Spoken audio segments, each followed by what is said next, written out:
I found out my wife was cheating with my brother, divorced her, and went no contact with my toxic family. Years later, things took a turn. I've been married to my wife, Rachel, 32 female, for 6 years. We have a really strong relationship, I would say. The usual couple drama through our years, but we have grown from it and have a loving relationship. All was well until about 8 months ago when my brother, Sam, 28 male, moved back to our hometown after living in Florida since he was 18. His long-term girlfriend dumped him and moved to a new city, leaving him destitute. The circumstances behind their breakup are still largely unknown. When my brother returned, he told us that she had been cheating with women. I didn't really know her that well, but that sounded far-fetched. I only met the woman 3 times, as my brother would only come home for Christmas and usually only stay for 3 to 4 days. She accompanied him twice during their 5 years together. The other time I met her was when my wife and I visited them for a day during our vacation 3 years ago. She just didn't strike me as the person who would have a double life and just leave Sam with nothing. I tried to reach out to her once but found I was blocked, so I just let it go. Sam moved back in with my parents, Greg, 55 male, and Jamie, 56 female, for the first month he was here. He struggled to find work, so I suggested that maybe Rachel could help him out. She is a higher up at her company and figured she would have some pull. She did, and he was able to get a position in her department. This is a job in his field. For some background, my brother and I have never been very close. He is the golden child, at least to our dad, and our mom is spineless when it comes to our dad. It's not super obvious, just a million little things. For example, we both got cars when we turned 16, but I got an 8-year-old Dodge Neon, and he got a 2-year-old Mitsubishi Eclipse. His sports practices, outfits, and competitions cost thousands of dollars over the years. Some of those competitions were 6 or 7 hours away, and they never batted an eye. Meanwhile, when I would ask for $50 for a volleyball or basketball camp at the local college in our town, they would give it to me, but you would have thought I was asking them to build me my own arena. What pissed me off the most was when I was 17. I was out with my girlfriend, lost track of time, and was 15 minutes past curfew. They took my car for a whole month for that. Then when my brother came home 2 hours late and smelled like pot the next year, he just got a stern talking to. I wasn't exactly sad when he left for college and decided to stay in Florida. Despite all of that, he began spending more and more time at our house, which at first I thought was nice as maybe he was making the effort to be closer to me. Then I started to notice that he and Rachel were getting rather familiar with each other. They would talk about seemingly anything at length. They started having their own inside jokes. If I tried to include myself, they would say, just a work thing. When I asked my wife about it, she just said they had a lot in common and were working on several projects together at work. The first real red flag was that after about a month of this, he would be at our house when I got home from work. Rachel and I have different work schedules. While she has a traditional 8 to 4:30 workday, I work 10 to 7. This was pretty often. When I asked about it, I always got, we had some work stuff to do. 2 months ago, I noticed something that had me questioning my own sanity. I make the bed every day before I leave for work. I always make it so the open side of the pillowcase is toward the edge of the bed. Sam was over that day. When I got home, he ate with us, then went back to my parents' house. As we got in bed, I noticed 2 of the pillows had the cases in toward the middle. I asked my wife if she had been in bed today. She looked a little shook but said no. Why do you ask? I said. The bed's not the same as I made it this morning. She told me I must have been mistaken then because no one was in the bed. I looked through her phone and laptop without her knowing and found nothing. Then again, they worked together 8 hours a day, 5 days a week, then hung out after work. Why would they need to text? I felt like I was losing my mind. 2 weeks ago, my parents invited us over for dinner. It was going fine until I saw something. Rachel was simply walking by, and Sam lightly grabbed her arm. She turned to him, and he whispered something, and they touched foreheads together. It was only a second. Rachel jolted up and kept walking. Sam then just kind of looked at me, smiled, and went back to what he was doing. I'm not an idiot. I know this is a mountain of red flags. I just don't want to believe it. I have been in love with my wife since I was 21 years old. I planned a weekend getaway to the city. I was going to ask her about things there. I really hoped it wasn't what I was thinking. Update, you are all right, and my world is destroyed. We went on our weekend adventure. It was a nice Friday night. We had drinks. We danced. We were intimate. The next day, we had more planned, and I almost didn't say anything. I really thought she couldn't be doing that with him and this with me. I was so wrong.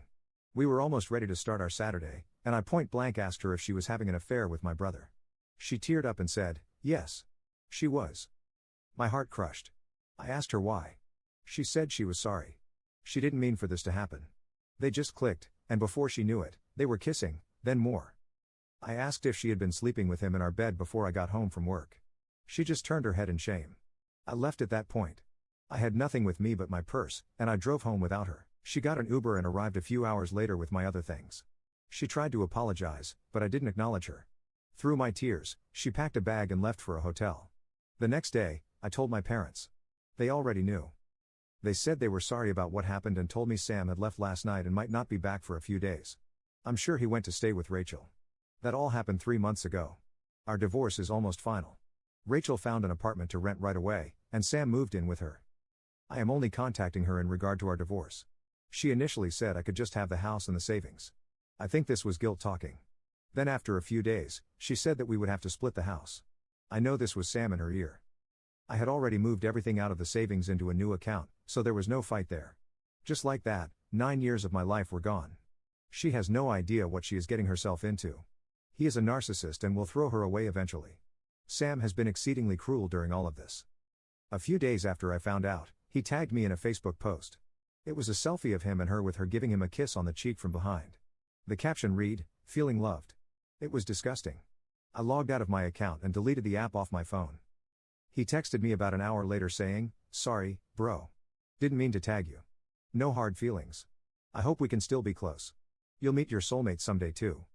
I blocked him. I blocked him on everything I could think of. My parents haven't been any better. They pretended to be sympathetic in the beginning. When I told them I was going no contact with Sam and Rachel, my mother looked at me and said, "I'm sorry this happened. It shouldn't have happened this way, but your brother deserves to be happy too. You'll meet someone, and then we can put this all behind us." I got really upset and told them what Sam had tagged me in the text he sent me. My mother said, "Well, you shouldn't be on that stuff anyway. My father hasn't said a thing this whole time. He just sits there." I asked him once what he thought, and he just said, "I agree with your mother," then walked out of the room. I am going full no contact with them as well. The house will sell soon, and I'm moving to a different state. I am not telling any of my family where or when. I haven't told them that's my plan. I'm just done with all of them. I wish them all the worst. Update. Hi, everybody. I know it's been 4 years since I last updated everyone, but we had a major situation happen. I will start by giving you an update on myself. I am recently engaged. It took a lot of therapy to get myself back out there. I tried dating right away once I got settled here in Minnesota. I went on one okay first date, and then I got shown just how much of an insufferable ass she was. I swore off women forever after that. That's when I went to therapy to process all the trauma from the betrayal by my wife and brother, as well as the abandonment by my parents. It was a hard year of that, but I met Emily, 37 female. Yes. She has the same first name as my mom. LOL. But Emily is wonderful. She's a chef. She and her fraternal twin sister, Emma, own a restaurant and bar that's doing very well. I'm very excited to start a future with Emily. Enough about me. Now I would like to tell you about the audacity my family had. Roughly 9 months after I left, I had been totally no contact. I did not tell them where I moved to. I only told some friends and a couple of cousins I was close to. One day, I got home to my apartment and found a wedding invitation in the mail. It was for the wedding of Rachel and Star. The invitation included a gross picture of them hugging in a sunflower field. There was also a letter from my parents. It basically read like this: "You need to forgive and put all this behind us. We know things didn't go the best, but we're a family, and families work through problems." They also claimed Sam wanted me to be a groomsman just like he was for me. What the actual F? That letter reopened all sorts of old wounds. At the time, my therapist got a lot more business because of it. Today, I find it hilarious, but then, not so much. I did not respond at all. The only thing I did was figure out which part of my extended family let my ex-family know my address and cut them off as well. That brings us to the most recent drama. Last week, Rachel, of all people, showed up at my apartment. Emily and I don't live together yet, but that will be changing soon. Rachel looked good. Too good. She was trying to look her best when she showed up. I asked, "What do you want?" She said, "I just want to talk. I'm so sorry for what I did. Sam and I are divorcing. I figured out he was unfaithful our whole marriage. Surprise. Surprise. I don't expect you to take me back, but we should talk and get some closure for both of our sakes." I did a double blink. She had lost her mind. I looked her right in the eye and said, "No. I give you no closure. You made your own bed. Did you really think the Golden HOV his that has had more visitors than the Holiday Inn was suddenly going to put up a no vacancy sign just because you put a ring on it? You're even dumber than I thought. I forgive nothing. I want nothing from you. I don't care. I'm better off now, and that will always be the case. You can go to hell." Then I turned and went back into my apartment, locking the door behind me. I immediately called my landlord, who is the sweetest old man in the world. I've gotten kind of close to him over these 4 years, and he knows about my previous marriage. Rachel was still just loitering out in the hallway. A few minutes later, his 2 nieces that helped maintain the apartment grounds were there, letting Rachel know she was not welcome here and was on a banned list. If she returned, the police would be called for trespassing. I was hoping that would be the end of it, but it wasn't. I have a fairly easy 9 to 5 work schedule now. Because of that, I go to the restaurant almost any night Emily is managing. I don't get in the way, just hang out and enjoy the few minutes here and there she can give me. I've become good friends with a lot of the staff, which include a lot of Emily and Emma's family, and it's really the family environment I always wished I had. I am there the next night when Rachel walks in and just comes and sits at my table. It was a slow Tuesday. Emily noticed and immediately came over to check on me. She recognized Rachel from photos I had shown her. Rachel stuck her hand out to Emily. Emily just looked at it, then asked me, "Want me to kick her out?" I said, "Not yet. I've got a question or two." Rachel perked up like she was winning or something. What a tool. I asked her to tell me what happened between her and Star. I'll admit it was pure morbid curiosity. She told us he was having at least 2 affairs with married women. Old habits die hard, I guess. This was 2 years in. It was a tough time for me, she said. Eyes roll. I interrupted. You are not that dumb though. Did you protect yourself, or did he get half of all your stuff? Rachel replied smugly. I stuck it out almost another year with him so I could start stowing away savings and sold off some assets. In the end, he got a fraction of what he would have. I asked, and what happened to him then? Rachel replied, he had to move back in with your parents again. Again, I satisfied said, yes. Thank you. That's what I wanted to hear. You can go now. Emily, you heard him. Out of my restaurant. Rachel, but no. I want to. I cut her off. No forgiveness. No closure. I just wanted to know my loser brother was back living at home. Get out. Emily stood and pointed at the door. Rachel looked around and saw she was being glared at by the bartender and 2 members of the wait staff. She stood, tuck-tailed, and turned toward the door. Emily started, and if you ever come back? Rachel quickly interjected, yeah. I know. Cops, trespassing. After she was gone, I got checked on by almost everyone around. It was nice and embarrassing. My future in-laws, who I adore, called me. They demanded I stay with Emily the next couple of days just to be safe. It was really sweet. I have never had a family look after me like this. I didn't hear from Rachel again, and hopefully, I never will. Update, hi, everybody. I didn't think it would happen, but I have another update for you all. First, to me, I am now a 41-year-old father of 2, 6 female and 2 female. Emily and I are doing really well. I now work as a part-time office manager for the restaurants and a semi-stay-at-home dad. Emily's cousin bought into the business, and we opened a second location 3 years ago. It's been a lot more work, but with the 3 of them staying heavily involved in both locations, we are successful, and it affords each of them some level of personal time. It wasn't ideal, but I'm pretty sure I got Emily pregnant staying with her when her parents demanded I do so after my last posting. They now joke they always wanted to be grandparents, and it was all part of their plan. Now for the update. After the last time when Rachel tracked me down, I figured it was only a matter of time before my parents or brother showed up. It didn't happen right away. I eased up some as I felt I had a full support system and rejoined social media. I stayed no contact with much of my family, including extended, but I also didn't have any illusions that they wouldn't be able to find me if they tried. It wasn't until after our first was born that I got my first message. It was from my dad. He gave a half-hearted apology, said something about forgiveness, and inquired about his granddaughter. I was just going to block him, but the implication that my child was his grandchild, I found insulting. So I replied, you do not have any grandchildren. I am not your son, and thus my children have no relation to you. If you want grandchildren, then you should encourage Sam to get out there and do what he does best. At that point, I blocked him.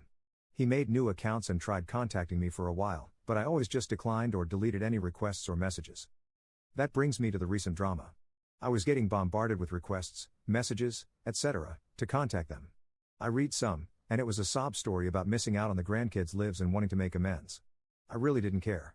I had no intention of ever including them in my life again. Then the more shocking thing occurred. Sam started reaching out to me. He wasn't saying much other than he very much wanted to speak to me. After this went on for about 3 weeks, I agreed to a Zoom meeting. Just me, no kids. When it started off, they kept asking to see the kids. I was steadfast. It wouldn't happen. They had 3 grandparents, and that was it. Emily's mom, dad, and grandma. I kind of was getting the idea that this was about something else. Sam looked kind of terrible, and my parents were looking old and tired. As we started to talk, they began apologizing for everything that occurred, even Star. He said he was wrong to do what he did and that he wishes he could have his brother back. That was a laughable thought. Dad then took over and went into his usual garbage about being a family and looking out for each other. When he was done, I just looked at them and said, "Is that all you got? I'm going to go." Then they yelled for me to wait, and the facade dropped. The real reason was about to come out. Apparently, Sam has been having health issues for the last couple of years. For whatever reason, his kidneys are failing, and he needs a transplant. That's why they so persistently tried to get in touch with me. A family member is the most likely to be a viable match. I asked them directly, "This is why you call me? You want me to save him after what he did? My wife wasn't enough. Now he needs a body part from me too?" My dad snapped. "Stop being like this. All of that was a long time ago." He began choking up and crying as he continued. "I get it. You hate us, but he is going to die if he doesn't get a transplant soon. Is that what you want? I know you think he wronged you in the worst way, but please, just this once, can we set that aside?" I got quiet. I wanted to see if they said more.